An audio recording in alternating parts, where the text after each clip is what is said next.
Jaya Ahsan wrap up. Jaya Ahsan wrap up করবে the year, এই বছরটা 2024 সালটা কী দিয়ে শেষ করবে? Liberation war themed film. Film মানে হচ্ছে মুভি, অর্থাৎ সে 2024 সালটা একটা মুক্তিযুদ্ধের ছবি দিয়ে শেষ করবে। তো র্যাপ আপ অর্থ হচ্ছে টু কনক্লুড করা অথবা টু ক্লোজ করা, to close the year, to finish the year অথবা টু কমপ্লিট দ্য ইয়ার অর্থে র্যাপ আপ ব্যবহার করা হয়েছে। তো আজকের ক্লাসে আমাদের যেটা শিখলাম সেটা হচ্ছে র্যাপ আপ করা। র্যাপ আপ মানে হচ্ছে ফিনিশ করা, ক্লোজ করা, কমপ্লিট করা। তো এই সেন্টেন্স ফুল অর্থ হচ্ছে জয়া আহসান 2024 সালটা মুক্তিযুদ্ধ বিষয়ের ছবি দিয়ে শেষ করবে।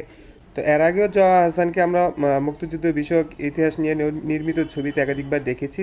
2011 সালে গেরিলা ছবিতে তিনি বিলকিস বানু চরিত্রে অভিনয় করেন। এছাড়াও তিনি দুই বোনের গল্প এবং অলাত চক্র বিষয়ক মুক্তিযুদ্ধ বিষয়ক ছবিতে তিনি অভিনয়